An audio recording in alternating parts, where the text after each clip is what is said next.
I'm Rishabh from Antriksh. We are starting a new series. We are inviting inspiring business leaders and entrepreneurs from Maharashtra. Our very first guest is a special guest. He has a great experience in the corporate sector as well as his entrepreneurial journey. He started way back in 1996 as a R&D trainee in Kirloskar, and over 2+ decades, he has been a part of companies like Tata, Dassault, Honda, SAP, in various roles ranging from project lead, consultant, engineer, vice president, and he was also the MD of Indian subcontinent at SUSE, and now he is the head of global sales operations. And thank you so much, Mr. Neeraj Athalye, for being a part of our podcast. Yes, thank you very Take our much. invitation. Pleasure being a part of your first podcast. Really Yes. appreciate that. Thank you.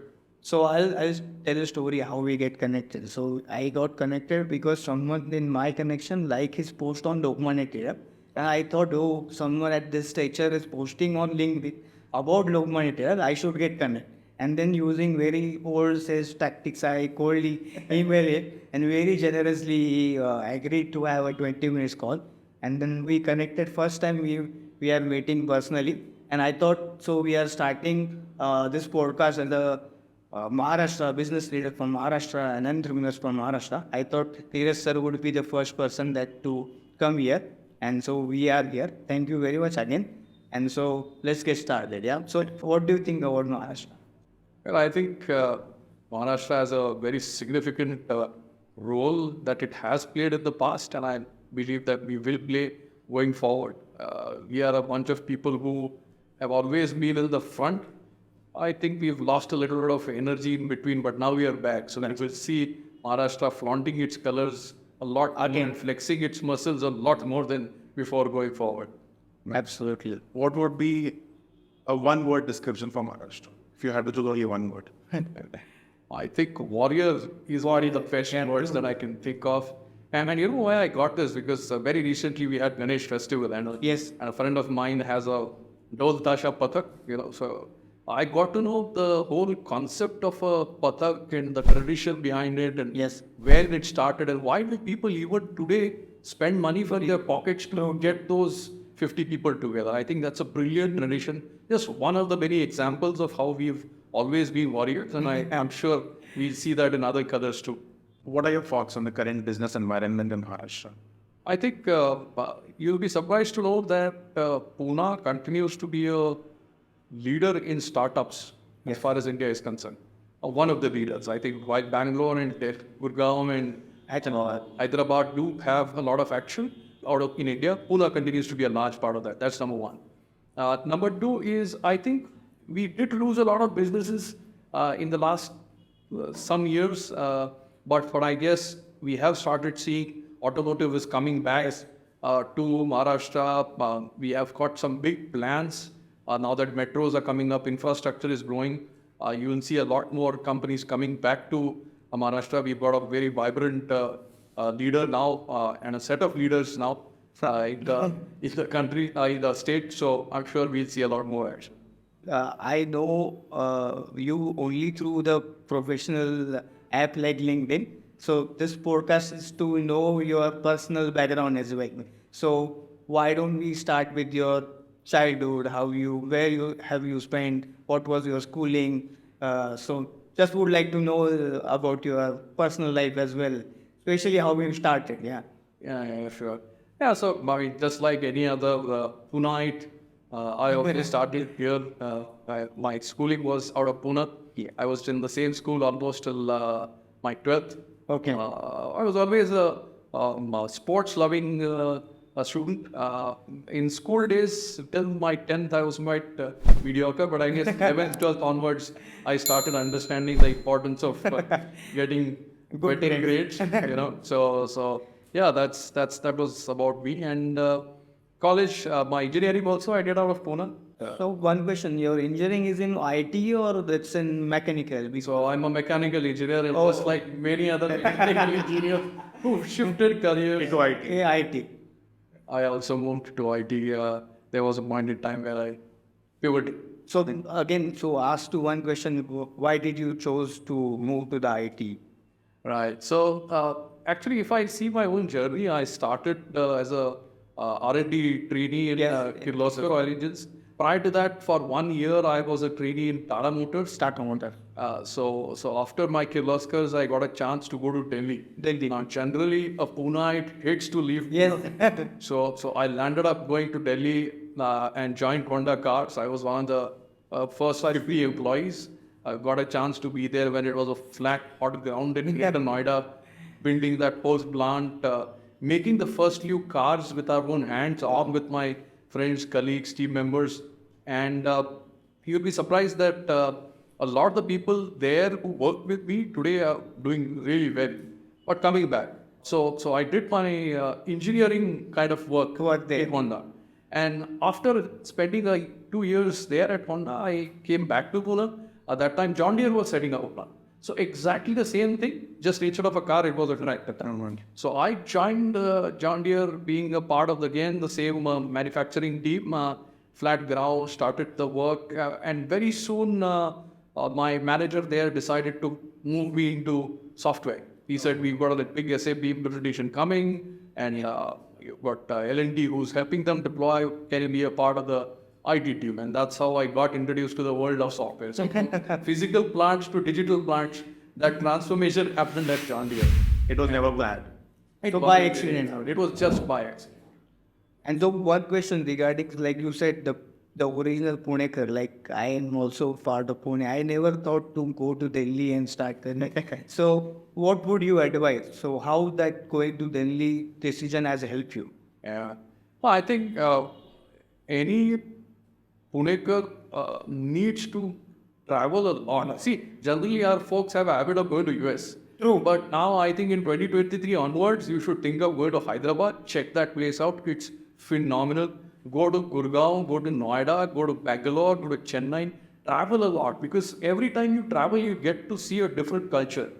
And now, more than ever before, you will always be working with a team which is pan-India. Pan-India, true. Or actually global, but definitely pan-India. So you need to know how different people think, know what they like, don't like, what different cultures like. India is a phenomenal place where you get to experience a new culture every 200 kilometers. Yes, exactly. So go travel, get jobs in other parts.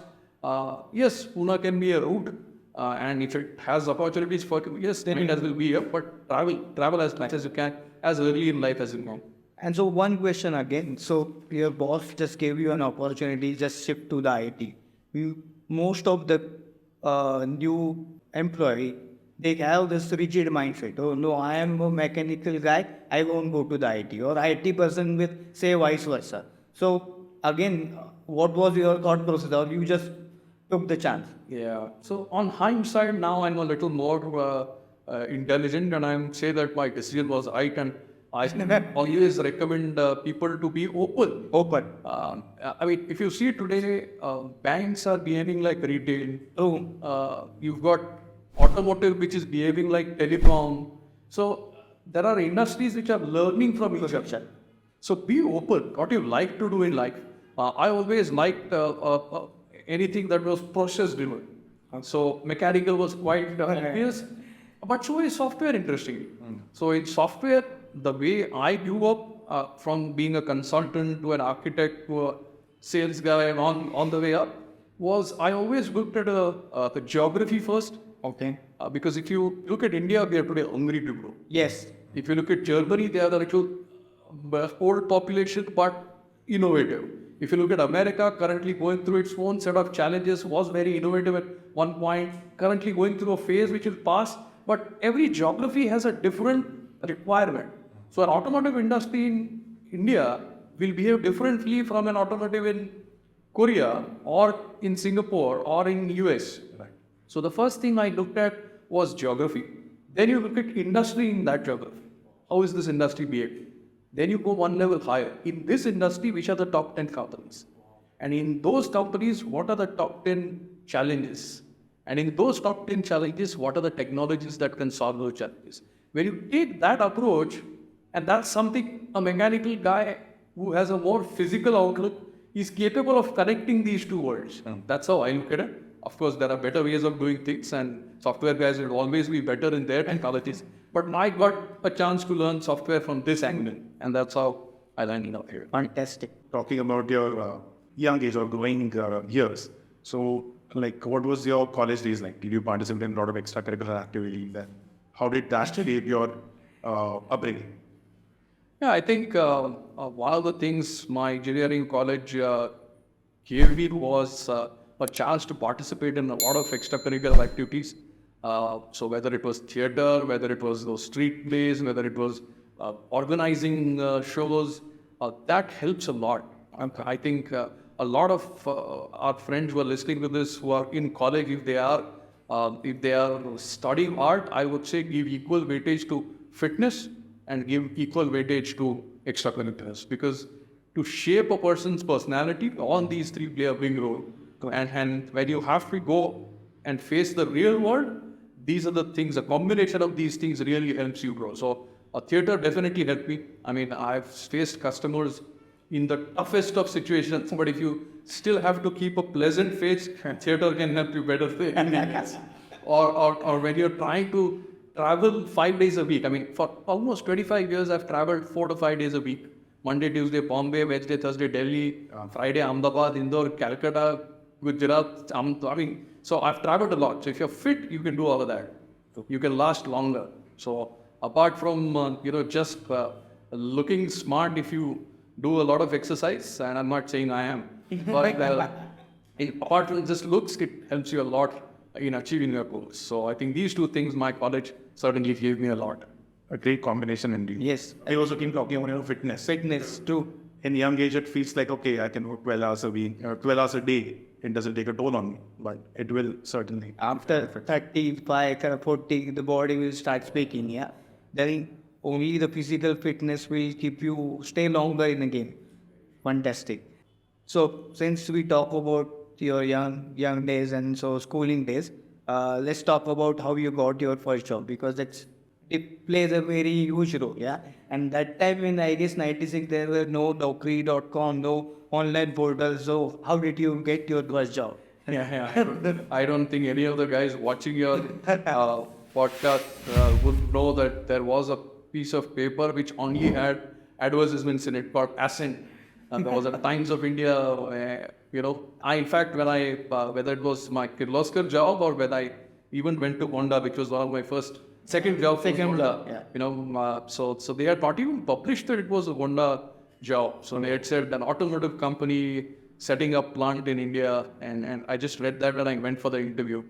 So a bunch of Japanese guys were there to interview me, and there were a few Indians, of course, and some of them were still there in Honda, who I know I cherish my relationship with them a lot. So I got a chance to give my interview through that. And interestingly, again, I'll come back to the same theater and fitness and learning. When you have a combination of these three, it gives you a power which is very difficult to otherwise gain just from studying. It allows you to be that warrior, as I'm saying, and go and conquer that you want to, So the ability to face somebody completely new and be confident, half your battle is won there. And then, of course, it's your knowledge that will take you through. But my first job, whether it was Kirloskar's, where I was a trainee engineer, or whether it was Honda, it was all going through the ruts, giving interviews, and then taking it ahead. So it was quite amazing. As a young guy, especially as a Puneite who wasn't a hostelite, Yeah, so local. that was my first experience out of Pune, and Delhi gives you enough experience to make you stronger. Suggestion from you would be to be open, take a chance, and do it. Absolutely. Apply for, nowadays, of course, on the high side, again, I can say that if you are gunning for a specific organization, there is enough material available online today that can tell you what are the priorities of that organization. What are their next 5 years roadmap? Where are they investing? Where did they fail? Where have they done well? If you go to an interview with all that knowledge, apart from just your domain knowledge, that will help you put a perspective in front of your interviewer that can differentiate you from the rest of the guys. So I had done a training course for some rural girls who come into COEP in Pune a couple of years back, and that gave them a lot of confidence that helped them take up jobs in Tata Steel and Asian Paints and many other companies. So I was happy, but it works. So that's my advice. Amazing. Okay. So you founded 2 organizations in your career so far. How was your experience with entrepreneurship in general? Yeah, I think being an entrepreneur is an amazing journey. So I started one software and one motorcycling startup. Both were very, very exciting. And those journeys, I think I learned so much. No MBA can teach you that even in 4 years. So I learned a lot during both those. One thing that I definitely learned in both those experiences was that people always take priority. You can have the best product in the world, but if you don't have the right people, nothing works. So people skills have to be at the top for any entrepreneur, number one. Number two, as I keep shared with you at some point in time, you need to have the right processes. See, when you're a small company, the same process is done in 3 steps. When you're a large company, the same process is done in 10 steps. So how much to do when is the art, but processes need to be in the right place. And then comes pipeline. So whether it is you're building pipeline of customers, you're building pipeline of employees to hire, you're building pipeline of ideas that go into your product, you need to have a pipeline and a strategy for all of that. That's something I learned. And the last is once all these 3 are in place, then you have the right performance. So there are some people who expect performance without having the right people. They expect performance having the right people but the wrong process. Or they have the right people, the right process, the right performance is not coming because they don't build the right pipeline. It's always a mix. All the startups which are today unicorns, they have all 4 well settled. That's something I definitely learned. Even in motorcycling, where today my motorcycling startup caters to almost all the two-wheeler brands, all the big boys motorcycles, as well as the Indian manufacturers, and some of the most premium 4-wheeler brands also. That's something I do more for passion. I haven't been able to give it that much time in my software career because my partners who are more in that field run that business. I go there once in a while to be a part of the fun. And to youngsters who are caught up in the wave of entrepreneurship, wherein they hear people from India, Indian startups, influential Indian startups telling them this is the way to go. And they at the same time, they are weighing options between going into corporate or starting their own journey. How do they evaluate which way to go? Right.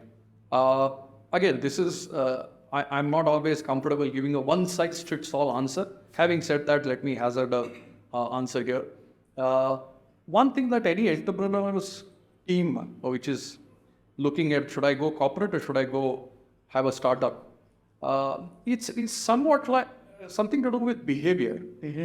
If you go into corporate, there are some behaviors that will start inherently creeping into you. You will need the morning 9 o'clock coffee, you will need a nice Apple laptop, you will need the air conditioner, you will need a salary on every 31st. So there are certain habits that will creep in.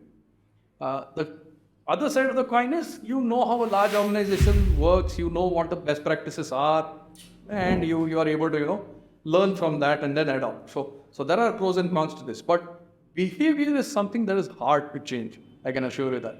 In startup, you are a hustler. You're there to make it. You are the decision maker. I'm telling you, your skills as an entrepreneur go up significantly.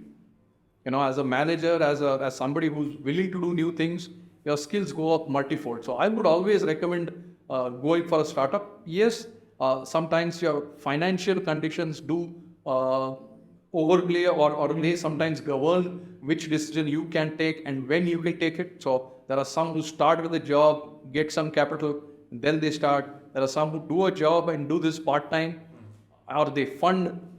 You have all of that.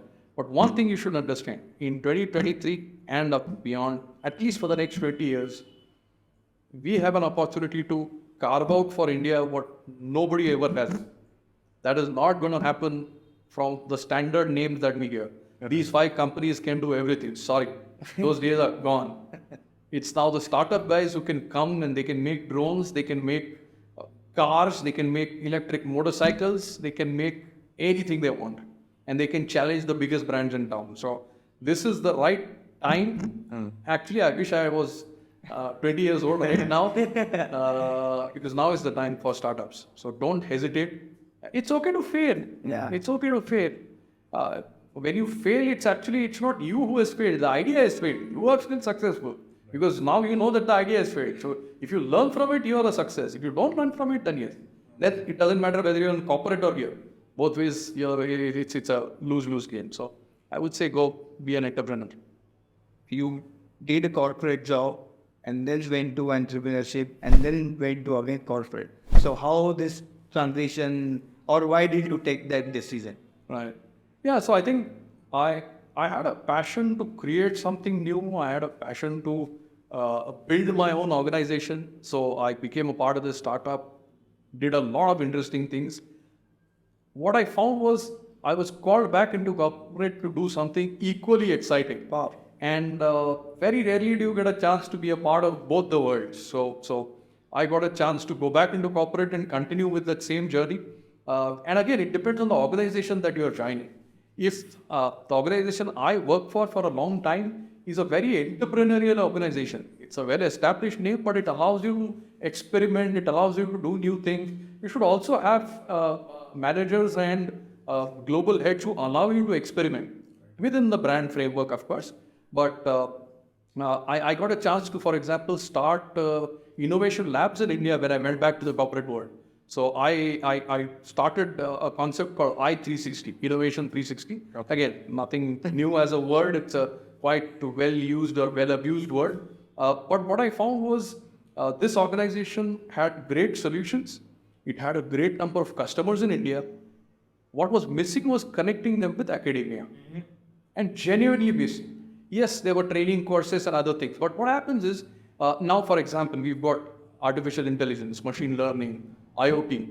When it came into India for the first time, I got a chance to lead that business. And what I saw was these are new technologies. Customers are interested, but there are no consultants to deliver it.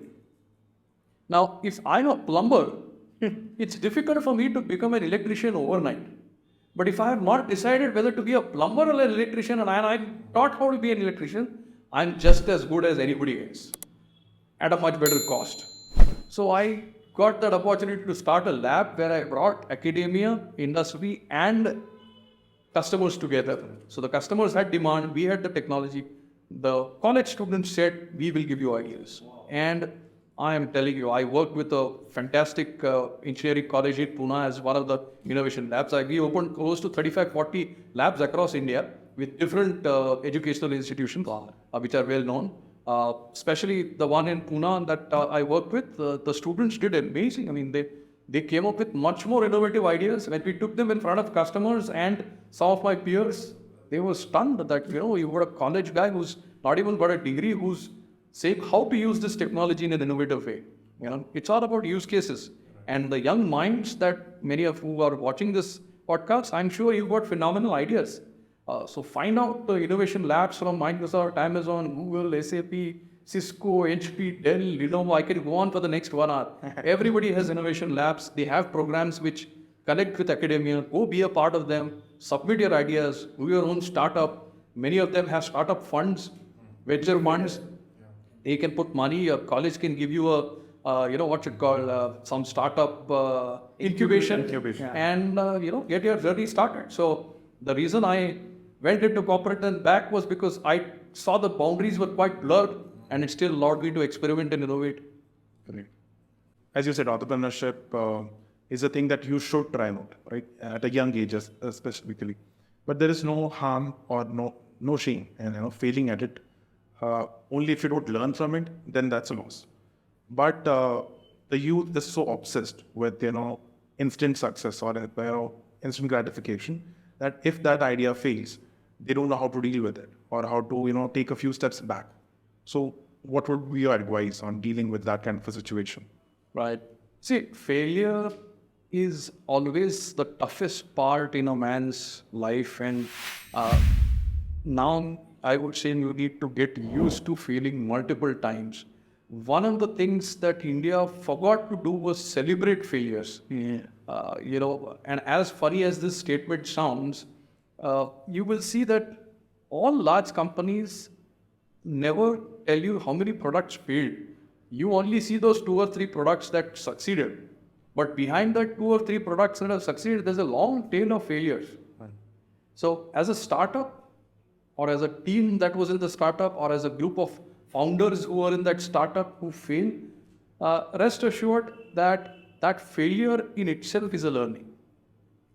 If you go to a corporate and during an interview, if you're asked, do you have a startup and what was your experience and did it succeed or did it fail? And if you say it fails and you don't get great ratings for that, be lucky you didn't join that organization or you didn't join that manager. Because in all probability, you know a lot more about how to make money than the guy who was interviewing you. Okay? Because it hurts, but that's what teaches you a lot. So a good organization will always hire a startup founder even if he has failed. Because the best part is he tried. I mean, we all know how many people climb Mount Everest, right? Out of so many, there are very few who succeed. But actually, there are very few who succeed because there are very few who try. That's the same case. There's nothing more complicated than that. So I would say don't be disheartened at all. And first thing is look at why you failed, because in all probability, it's a situation that can be reversed. And if you still don't, move on to the next idea. And if you still don't know, I'm going back into corporate and then coming back when you have time. So there is no shame in that. So accepting failure and taking few steps and then again trying out. There's no shame at all in that. Absolutely no shame. It's another medal. I mean, that you have, which just is of a different color, and it has a lot more stories than ever before. So don't be worried about failure at all. The corporates will also like to have people who've gone to battle. At least they know that you can go to battle. We talk about your journey all the way. Now let's talk about your current role. So how do you define your current role? Is it the same that you did previously, or this is the next level that you're doing? I think in all my 30 years of career, every time I've had a chance to change a dimension of that role. So I've always done sales or allied things, but it's always got a different angle. There are almost 360 ways of doing the same thing. So as a country manager, as a global lead, the role has always been to focus more and more on the customer. When you are leading a country, your objective is to understand where the country is doing, which are the top industries who are performing, what are the challenges they have, and then focusing. So the layer by layer that we go through is geography, industry, organization, within an organization, a department, within a department, the challenge, and what are the solutions for this challenge. Wow. That's how we built it up. Yeah.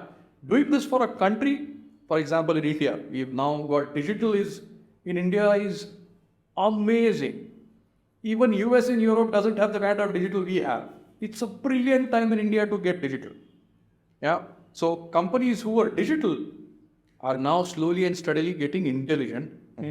From intelligent, just like a car which was first IC engine driven became electrical, then became connected, and now it's becoming autonomous.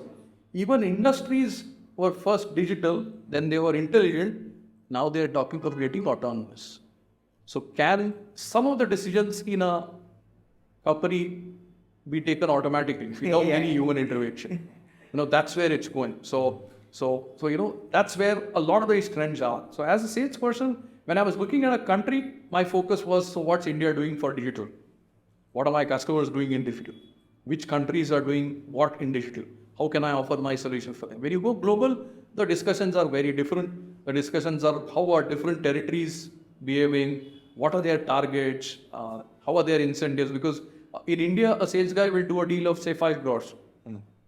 Whereas that will be like the smallest deal that will happen in Europe. So there is a lot of disparity in deal sizes, incentives, etc. Managing all this and still being fair is what a global role expects you to do.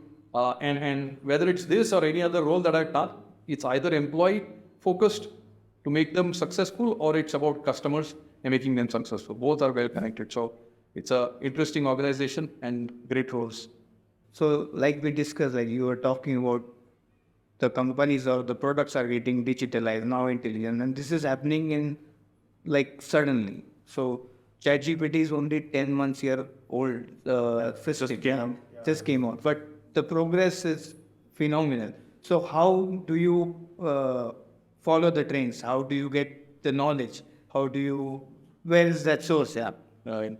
So, for any organization, trends have always changed in the last 50, 100 years. True. What is different is the speed at which changes are happening.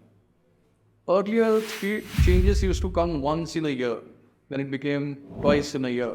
Now it's once in a month. Now it's literally every quarter we are seeing something new coming up. Now, when you have this sort of an increasing speed of change, there are three things that happen. Either an organization will fight, which means they will say, no, this is wrong, we are right. We have old technology, but we are right. That technology doesn't work. That's fight. It's a losing battle. Second is flight. Some customers will shut down. Some companies will shut down. They will be taken over and the customer base will be used to sell new things. And this product will be obsolete. So there is flight. And the third one is freeze. Freeze is where everybody is waiting. Somebody will change. Or we will change. We will not change till something changes. So there is a freeze that happens in the whole organization. The sales start slowly declining. But it's like that frog sitting in that hot water. It doesn't know till it really turns hot. So fight, flight, and freeze are what every organization goes to. But the growing organizations which over the last several years have learned to adapt. So earlier they used to say, let us sense and respond. Those days are gone. Now you have to predict and adapt. Your ability to predict depends on how many pros you have in the world, which means your field teams, your sales teams, your support teams, consulting teams, all those guys have to keep giving you signals. You have to keep taking those signals. You have to keep taking signals from market research agencies. You have to keep taking signals from the economic data that comes from various places. There are industry bodies that you have to be a part of. So if you are selling software, you have to be a part of the telecom industry body. You have to be a part of chemical, automotive, aerospace, defense. You have to be a part of those bodies to know what's changing in that country, in that industry. When you take all these signals together, and by the way, today, you don't need a human being to take all these signals together. It's a combination of a human and digital bringing these maps for you and telling you where things are moving. And once you see those seismic layers change, that's when you have to take decisions. So a good CEO will have a strategy team, will have a product management team, will have an HR team, will have a sales team, a marketing team, all of who have to work together with a 3-year, current year, 3-year, and a 10-year roadmap. 10 years is too long. Nowadays, it's very difficult to predict roles. But still, stakeholders and shareholders expect you to have a vision and a roadmap. So you put that in place, but you keep doing course corrections every 2 years almost. But good organizations do this because it's in their DNA to do it. Indian companies, now let's come to India. Indian companies, or even specific as per your format, since you're talking of Maharashtra, entrepreneurs and organizations, all Maharashtrian folks who have their own startups or who even have 500, 800,000 crore companies today, if you are thinking of going global, you need to have a short-term, a mid-term, and a long-term plan. You claim to have that, I'm sure, but test it with some global consultants, test it with some global research agencies, get more data than before, and decentralize your power. The whole problem happens in India and to some extent in Maharashtra is because the decision maker is one who's sitting on every decision. Decentralize that. If you don't decentralize, you will never grow. So that's something I will always tell small, medium-sized organizations. The large ones know how to do it. I mean, today a Tata goes and acquires a Land Rover. They know why they've done it. They've made money out of it. Every product on the road is slowly becoming a brilliant Tata car. That's a great example of how to go out and do things. Not everybody is able to do that, but you can do it. You can learn and grow. So that's what I would check: short-term, mid-term, and long-term goals. So there's this famous meme in which you see the line saying, "My parents had their age 35. Let's buy a home, and have 2 kids. Me at age 35, struggling to write an email, not knowing how my finances are going. So I think this is how things are going with the money part for youngsters all over. So what would be your advice to young people in Maharashtra, or how do you see the topic of money in terms of management, finance, and personal finance in general?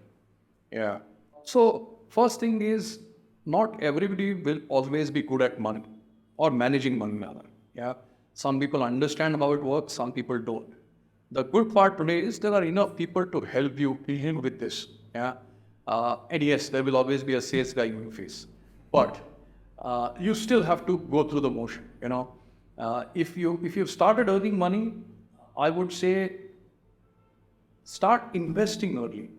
Investment, you have a lot of options. You've got mutual funds, you've got gold, you've got property, you've got the bonds, you've got so many methods, places in which you can invest. So take advice and start investing as early as you can. Yes, there may be a first few years of your career where you would like to splurge and get what best you want out of it. And yes, that's absolutely fair. But the earlier you start earning, the better. It's a no-brainer that money multiplies quite well. That's point number one.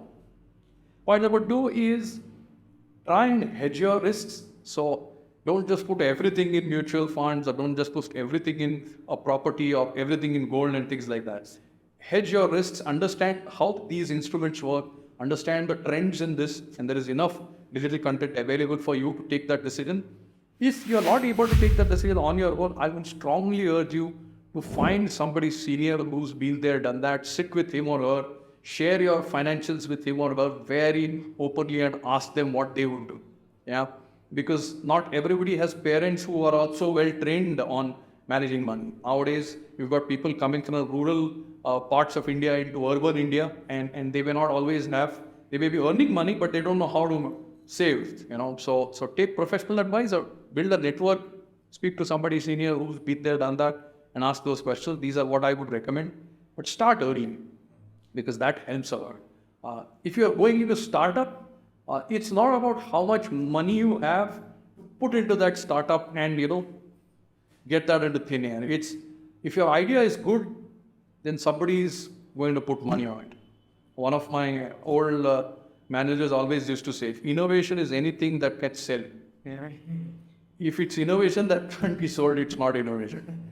So anything on the drawing board, anything on a PowerPoint can be innovation only if it can be sold. So don't invest your own money in the startup. Yes, you need to put some, which you should, but try to get money from others who believe in your story. That in itself is a way to ensure that your startup is good. So coming back, invest well, hedge your risks well by looking at multiple instruments. Third, look at digital content, or go the traditional way and meet your neighbor, meet somebody in your society, meet somebody in your relationships or your relation network.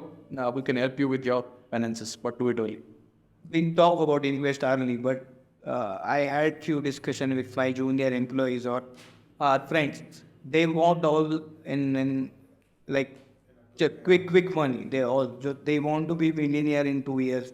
They want to have ESOPs or VSOPs. They want that equity. So they want like your position in 5 years, 2 years or 5 years. That took you 25 years really putting your all efforts there. Yeah. So what do you advise on that as well? How do you? So first thing that I would say is, now more than ever before, if you are hungry to grow, you can actually grow. Okay. So the good part is to have big ambitions. Not having big ambitions is criminal in 2023. If you want a sedan, think of an SUV. If you want an SUV, think of an aeroplane. There is absolutely no harm in wanting something really big and disproportionate. The reason why some of the biggest countries in the world have grown is because the citizens had the hunger to grow. So first thing good is there are aspirations. See, if I knew that I'm never going to make money in life, I'll never even dream of making more money in life. Now at least people have started dreaming. That is the first step to making India big.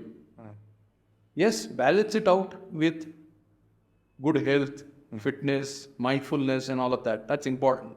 Yeah, I'm not preaching anything against what our religion teaches us. Don't be materialistic and all that. Everything done in the right proportion is absolutely fine. So first is dream big, absolutely no issues. once you dream big, the only thing that is stopping you from getting big is hard work, smart work, and if nothing else, work. So there is no substitute for it. No magic pill. There is no magic pill. If you are absolutely hungry for growth, you will find a way. Don't do anything non-compliant, because there are enough so-called success stories of thugs making a lot of money. We have those. But you've been seeing in the last 6 months itself, you saw how you can make money and still go to jail. I mean, I can have $1 billion in a bank, but if I go to jail, nobody's going to love me. And that's the last thing you want. So non-compliant money is worth nothing. Grow big, and there are enough good ways of doing that. And if you work hard and you work smart, I'm pretty sure you can achieve that. A lot of examples of that. I had one experience that I was talking with a young friend of mine who doesn't know how to switch on and switch off. His mind is always at the desk. And then it always comes at the price, right? His health is deteriorating, and at the young age he has back pain and everything. So being in sales, you know how tough it is. How do you do that switch on and switch off thing? Like we talk about work-life balance, but this is more important, I guess. Right. Oh, very true. I think switching on and switching off is very, very crucial. Otherwise, the system switches off on its own, which is not something you want. God has given you a 100 rupee note to spend. You can spend 80, or you can spend 50, or you can spend even 30. I've seen people just spend $30 out of the 100. And that happens when you don't pay so much attention to your health and your well-being. Nowadays fitness is now a part of well-being as an overall topic.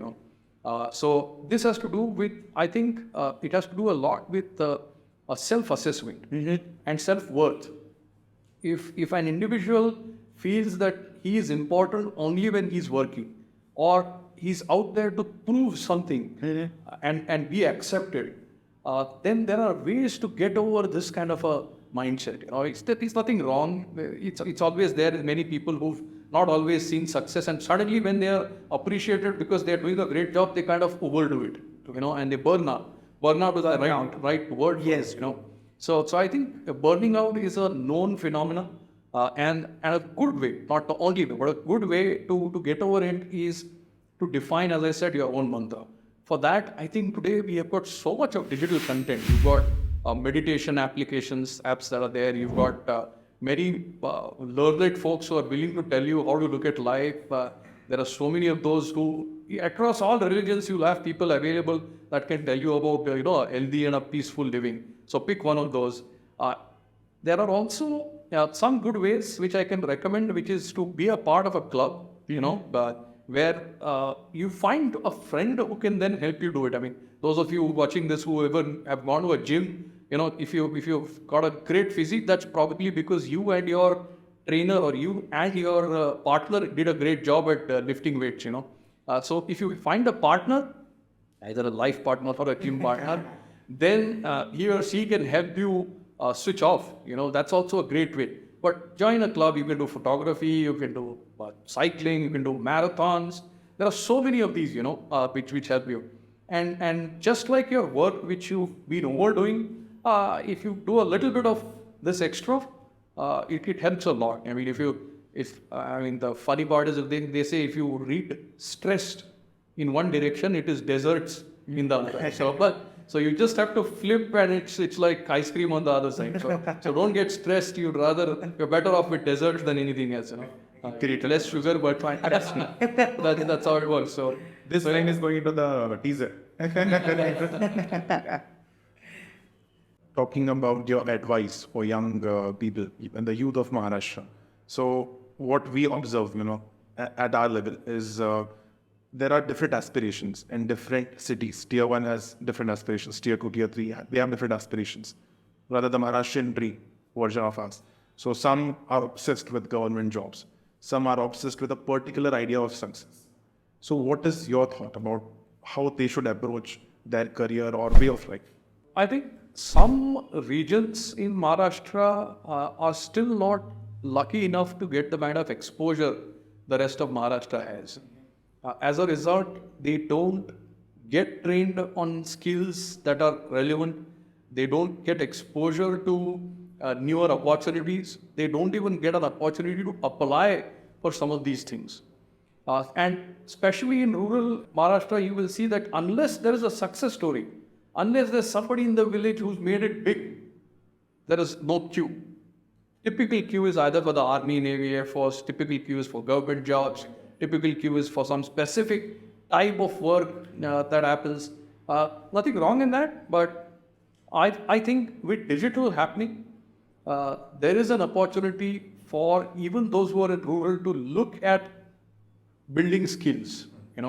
A lot of professors, teachers, NGOs, even industries for that matter are adopting village vision. And they're not just planting trees these days, they are planting ideas in the minds of people. So I personally think that some bit of leadership has to be taken by the panchayat level people to give their youth an opportunity to meet and build a network with people beyond the village. Right. When that happens, then they will get exposure. And I'm telling you, even today, if you see there are a lot of successful people who can't even speak English as fluently as you and I are. But they are phenomenal programmers, they are phenomenal coders, and they are absolutely making enough and more money. Why? Because when it comes to technical skills, today, you don't need to talk any specific language. You can be a Punjabi, you can be a Marathi, you can be a Gujarati, you can be whoever you want. As long as you know the technology, you can make it big. So language has stopped being a barrier. That earlier used to be a barrier. It's no longer a barrier. We've grown out of that. So my only message to folks like that is expand your horizon. No harm being a farmer also. There are a lot of people who've gone back after COVID from the urban to rural, and they've gotten into farming and they're doing phenomenal work. So there's nothing harm in that. I've seen a couple of very interesting webisodes on people who are making it big from rural. Those are great examples. So nothing stops. It's all here. Okay. If this part heads in the right direction, you will see that people will grow beyond their regular means. You talked about innovation being a base of the scalability of a product or a service. So what do you think is the difference between a product-based industry and a service-based industry in this regard? Right. I think one of the things that I learned when I was an entrepreneur is having a product is always better. And the second best is productized services. The third, if you have absolutely no option, is services. Again, I would rank it in this order only from a point of view of profitability. Profitability is highest when it's a product. Yes, it has the longest gestation period because building a product takes investment and then you start seeing revenue. Whereas in service, the day you have a headcount, you can start making him billable. Some companies have a mix of these two so that they hedge their risks and they become profitable and also are able to invest in the products. So some companies start as a service over a period of time. I mean, there are hundreds of examples within Pune. They started as a service organization. Over the years, they understood a few pain points which kept repeating in the same industry. So they made a product out of it. But remember one thing. In sports, if I'm playing football, I can't play football in the morning and hockey in the evening. So if you're a services company, your DNA is a services DNA. Even if you build a product, there are chances of you still behaving like a productized service at best. But if you want to be a product company, carve that business out. Have somebody else lead that. Be a mentor within that startup. But have the product team separate because they need their space. They want to be more innovative, disruptive, exactly opposite of what a typical service would want. They would want continuity, robust, predictable, and deliverable. So that's my recommendation. First, product. And you look at examples of success around the world. Yes, the services companies have grown by number, and that's also a profitable business, whether you talk of the Capgeminis and Accentures, Infosys, Wipro, HCL, all those big boys, or even the mid-range ones, the Persistence and Zensars and others. These are also, they are no longer mid-sized actually. They are also fantastic examples of being here right in Pune and growing. And we've seen them grow. So they are also great examples. If you grow at that scale, nothing like it.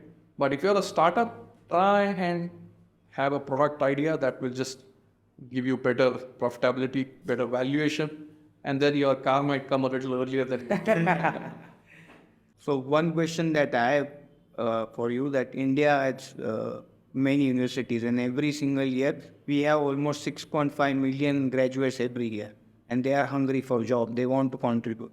So how do you make the hiring procedure? What are the non-negotiable things for you, and what you look for? Like you talk about English is just the medium of talk. If someone is not as fluent as but knows how to do it, you're still going to act. So what are the non-negotiable for you, and what tips you want to give to the youngsters? So first thing that the youngsters need to know is 6.5 million students, but $650 billion is the world's software industry today. Just in the month of August 2023, we made 15 lakh motorcycles in just 1 month. And I can go on. You take any industry, you look at telecom, we are doing more. You look at automotive, we are doing more. You look at pharma, we are doing more. You look at real estate, we are doing more. You look at infrastructure, we are building more roads than ever before. So first good news is that student, irrespective of what he has learned, he always has a job. He just needs to find it and sell himself. Now, some non-negotiables that me or any other hiring agency or hiring organization will have, first is how hard has that individual tried to be good at his domain. Sometimes it is the scores that tell, sometimes it is an aptitude test which tells, sometimes it is maybe his project that he has done.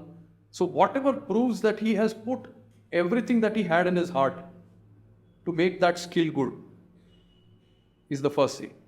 If he or she has not paid so much attention in college and has not done the best of grades and best of project and other things, chances of you not getting a job are a little high. Okay, you may still get it because of other reasons, but if that happens, do not hesitate to roll up your sleeves and add a new skill that you like. And this time around, make sure that you are the best at it. Because the pipeline is big. And in that triangle, people will only hire the top of the triangle. So be good at your skill, whatever it is that the job requires and you claim to have. That's number one. Second is your attitude. There's that famous movie which had that fellow tried to suicide a couple of times, which was that movie, Amir Khan's movie, where he says attitude is everything. 3 Idiots. 3 Idiots. Yeah, 3 Idiots. So he says attitude is everything. And genuinely, that is an important trait. Your attitude and your persona will be visible in some of the interviews. They will test you for your skill, that's for sure. Of course, they can't test you when it's a civil or some other line, but they will find a way to test you on your skill. But attitude is visible. A couple of questions and the person in front knows what's your attitude. If your attitude is good, and that will happen when you're social, when you're network, when you're fit, when you've given time to the right things in life, it will show your attitude. And that's a kind of wealth which is difficult to put in the bank. Attitude is something that is currency that you trade every day. You need to have that currency in your back pocket. So have a good personality, have a good attitude. That will play its part apart from the 2 or 3 other things. So I would give these 2 top priority. So my question is, who are your role models and which books that you recommend every youth should read, especially from Maharashtra, be it from history or corporate books or self-help books for that matter, which has helped you, and the podcast, if you listen to the podcast as well. So I would say that books is a very individual choice, but everybody should read. I'm not a big fan of novels, but I love reading current affairs related books. I love reading motivational books because either they motivate me or that we motivate somebody else. So there are a long list of authors who have written several such books. And I read a lot of books on technology also because that's my domain. So I need to be abreast with the latest, hence that. I typically spread my reading between traditional novels or traditional books, which are physical art-bound books, and online also. So I carry my iPad just for that because I can read online topics that are relevant. What I've also found is your reading will go up if your giving increases. So I do a lot of lectures, I do a lot of talks, I do a lot of sessions, I do a lot of trainings. I do all that because I give back whatever I've learned. The moment I give back, my trench is empty. I again have to go back and read something more. So I've kept that cycle going. It solidifies whatever I've learned. It also qualifies that what I've learned is worth learning or not. So that's a cycle that I always do. Take in and give out again. Yeah, that's a good way to do it. So I would say read as much as you can. The medium doesn't matter, but stay abreast. Especially since this talk is about career and growth, I would say you need to know what's happening around the world to know how it will impact India. Likewise, you need to know what's happening in India that's impacting the rest of the world. A lot of people have grown on that three-letter word called gap. There's a demand and there's a supply. So whenever there's a gap, you can make money. Yeah, so for that you need to read about. That's my recommendation. Inviting you had a kind of a selfish motive for ourselves because we wanted to learn from you and hear you speak and tell us about all things.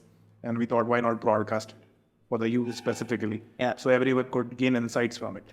And it was a wonderful session having you here, sir. And thank you once again for being a part of our Yes. first episode of this series. Thank you very much, and Jai Maharashtra.